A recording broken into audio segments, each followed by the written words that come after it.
হ্যাঁ, raise your hand and please let me know your thoughts. Partha Das. হ্যাঁ,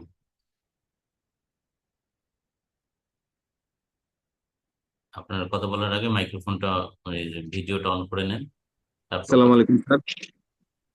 sir, আমার প্রশ্নটা এই মাদকদ্রব্যের জব্দের পাশাপাশিও অন্য একটা আইনে জব্দ সম্পর্কিত ছিল স্যার। যেমন স্যার আমরা যদি একটু আমার কোশ্চেনটা নেন, আপনি সড়ক পরিবহন আইনের 98 এবং 105 ধারায় আমরা গাড়ি যখন হাইওয়েতে বা যে কোনো স্থানে রাশ রাইড করে, তখন আমরা ওই অ্যাক্সিডেন্টে গাড়ি জব্দ করতে দেখি। তো এইরকম আমার সিনিয়রের মামলা পরিচালনা সৌভাগ্য হয়।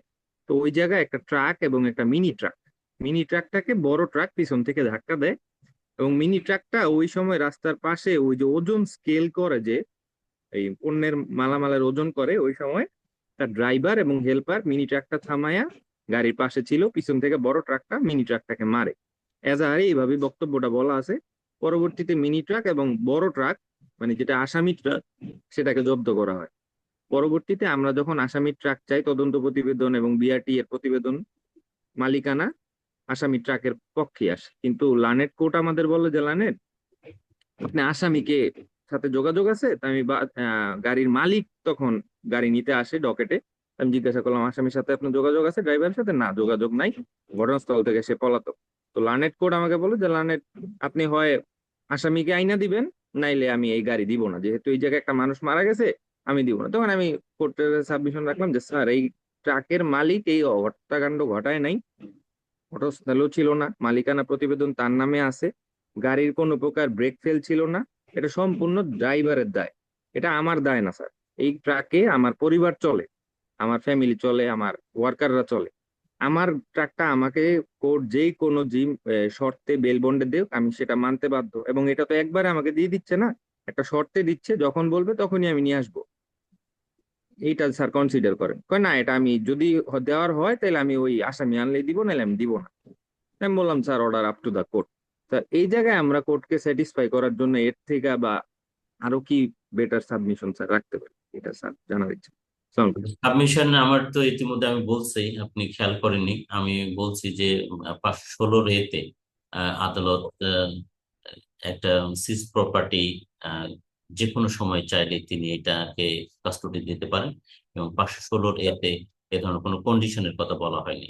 তবে 517 সাবসেকশন 4-এ যেটা বলা হয়েছে যে আদালত এতটুকু চাইতে পারবে যে কাস্টডিতে দেওয়ার ক্ষেত্রে একটা বন্ড চাইতে পারবে, উইথ অর উইদাউট সিকিউরিটিজ, এতটুকু। এর বাইরে আদালত তেমন কিছু চাইতে পারবে না। এই 516 এ এবং 517 সাবসেকশন 4, এই দুইটার আলোকে আদালত এর বাইরে আর যাওয়ার কোনো সুযোগ নেই, চাওয়ারও কোনো সুযোগ নেই। কারণ আহ, আদালতকে আনফেটার্ড একটা ক্ষমতা দেওয়া হয়েছে 516 এতে, যে আদালত জব্দকৃত জিনিস pending conclusion of the trial এটা তিনি কাস্টডিতে দিতে পারবেন। তো এরকম একটা ব্ল্যাঙ্ক চেক আদালতকে দেওয়া হয়েছে। তারপরেও আদালত এখন আপনার কাছে বলছে যে আসামিকে নিয়ে আসেন। তো আসামিকে আপনি কোথায় পাবেন? আসামিকে ধরার দায়িত্ব তো হলো পুলিশের, এটা আপনার দায়িত্বের মধ্যে পড়ে না। যেমন তখন এটা খুব বিনয়ের সঙ্গে আপনাকে বলতে হবে যে, sir, it is the duty of the police officer two arrest the accused, it is not me who can arrest a person. এটা করতে গেলে তো আরো ব্যত্যয় ঘটবে, আইনের ব্যত্যয় ঘটবে, এবং এটা ঝুঁকিপূর্ণ কাজ।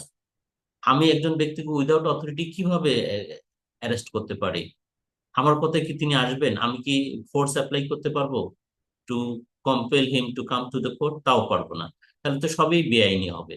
তো স্যার, এটা বোধহয় আমার জন্য খুব একটা ডিফিকাল্ট হবে, কঠিন হবে। এটা আইনসঙ্গত হবে না। At the same time so আমার পক্ষে মনে হয় এটা স্যার সম্ভব হবে না। আর আপনাকে যেহেতু 516 একটা অবারিত ক্ষমতা দেওয়া হয়েছে, সেটা প্রয়োগ আপনি করতে পারেন। তবে আপনি যেটুকু করতে পারেন, 517 সাবসেকশন 4 এর বিধান অনুযায়ী আমার কাছে বন্ড চাইতে পারেন, without securities. The applicant is ready to furnish bail, sorry, bond, as you direct. তো স্যার, আপনি যেটা চাইতে পারেন, আপনি সেটা চান আমার কাছে, আমি ready to furnish the bond.